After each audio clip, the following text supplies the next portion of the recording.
देवता डर गए। महाशिवरात्रि की वो रात क्या हुआ। नमस्कार दोस्तों, स्वागत है आपका हमारे चैनल भक्ति बीट्स पर। आज मैं आपके लिए शिव पार्वती विवाह की कहानी लेकर आई हूँ। उस रात कैलाश पर कुछ अजीब होने वाला था। देवता डरे हुए थे।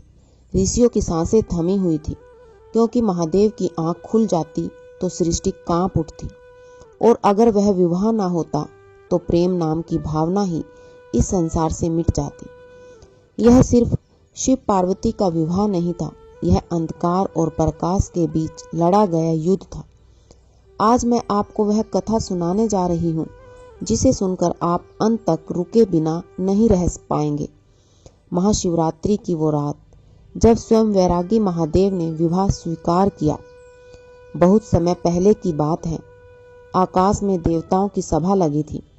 सभी के चेहरों पर चिंता की रेखाएं थी। पृथ्वी पर अत्याचार बढ़ रहा था। असुरों का आतंक फैल चुका था। देवताओं को ज्ञात था कि इस अंधकार को केवल महादेव की शक्ति ही समाप्त कर सकती है, पर महादेव स्वयं वैराग्य में लीन थे। माता सती के वियोग ने उनके हृदय को ऐसे तोड़ दिया था कि उन्होंने संसार से नाता ही तोड़ लिया था। वे कैलाश पर्वत पर समाधि में बैठ गए थे। न किसी से बोलते थे, न किसी की सुनते थे, केवल मौन, और मौन में छिपा हुआ असहनीय दर्द। माता सती के त्याग के बाद शिव का हृदय जैसे पत्थर बन गया था। उन्होंने अपने चारों ओर बर्फ से भी ठंडी चुप्पी ओढ़ ली थी। कैलाश की घाटियों में उनकी साधना की अग्नि जल रही थी, पर वह अग्नि संसार को जलाने के लिए नहीं, स्वयं को भस्म करने के लिए थी। देवताओं को भय था कि यदि शिव इसी तरह समाधि में लीन रहे तो असुरों का अंत कभी नहीं होगा, पर कोई भी महादेव की समाधि भंग करने को साहस नहीं कर पा रहा था।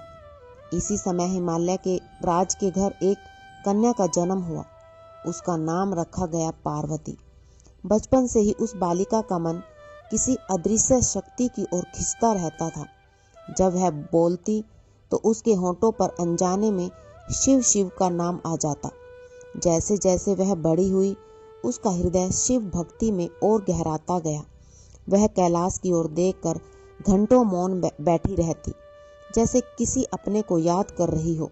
माता मैना और राजा हिमालय राज समझ नहीं पाते थे कि उनकी पुत्री का मन किस विरह में डूबा रहता है। यौवन की दहलीज पर कदम रखते ही पार्वती ने अपने मन का निर्णय माता पिता को सुना दिया।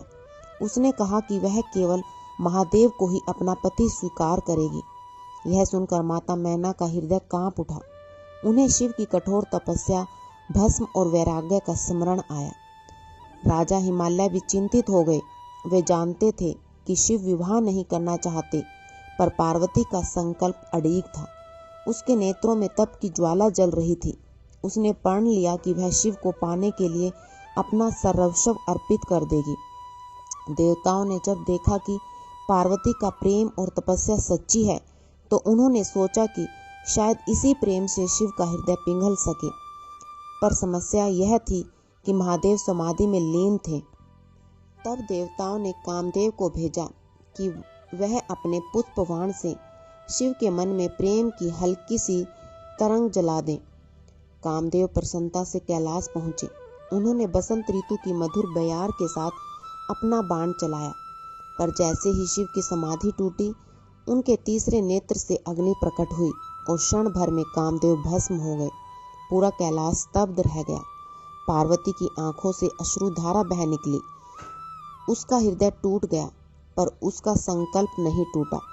कामदेव के भस्म होने के बाद पार्वती ने और कठोर तप करने का निश्चय किया। उसने राजमहल का वैभव त्याग दिया। घने वनों में जाकर तपस्या करने लगी। कभी पत्थरों पर बैठकर शिव का ध्यान करती, कभी कांटों पर खड़ी होकर शिव का नाम जपती। उसने अंजल का त्याग किया। ऋतुएं बदली, वर्ष बीते, पर पार्वती का तप अडिग रहा। उसका शरीर क्षीण होने लगा, पर मन और अधिक दृढ़ होता गया। कैलाश की हवाओं में अब उसके तप की सुगंध फैलने लगी। एक दिन शिव ने ब्राह्मण का वेश धारण कर पार्वती की परीक्षा लेने का निश्चय किया। वे उसके पास पहुंचे और महादेव की निंदा करने लगे। बोले कि शिव तो ओघड़ है, भस्म लपेटे रहते हैं, नागों से घिरे रहते हैं, ऐसे पति में क्या सुख होगा। यह सुनकर पार्वती का हृदय आहत हो गया। उसकी आंखों में क्रोध और प्रेम एक साथ उमड़ पड़े। उसने कहा कि शिव का बाहरी रूप चाहे जैसा भी हो, पर उनका हृदय करुणा से भरा है। जो उनके प्रेम को नहीं समझता वह स्वयं अंधा है। यह सुनकर शिव प्रसन्न हो गए। उन्होंने अपना वास्तविक स्वरूप प्रकट किया। पार्वती उन्हें देखकर भाव विभोर हो गई। उसकी तपस्या सफल हुई। महाशिवरात्रि की वो रात थी। कैलाश पर दिव्य प्रकाश फैल गया। चंद्रमा शिव के मस्तक पर और अधिक उज्जवल लग रहा था। देवताओं ने पुष्प वर्षा की। ऋषियों के मंत्रों से आकाश गूंज उठा। शिव ने पार्वती के तप और प्रेम को स्वीकार किया। उन्होंने कहा कि सच्चा प्रेम वही है जो स्वार्थ से मुक्त हो। पार्वती ने अपने प्रेम से वैरागी शिव के हृदय को भी पिघला दिया था। विवाह की तैयारी होने लगी। शिव की बारात अद्भुत थी। नंदी आगे आगे चल रहे थे। भूत प्रेत गंधर्व योगी नाग सभी बाराती बने। कैलाश की घाटियां डमरू और शंख नाद से गूंज उठी।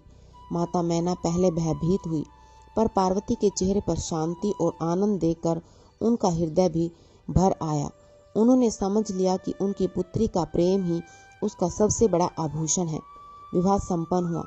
उस क्षण सृष्टि में संतुलन लौट आया। देवताओं की चिंता मिट गई।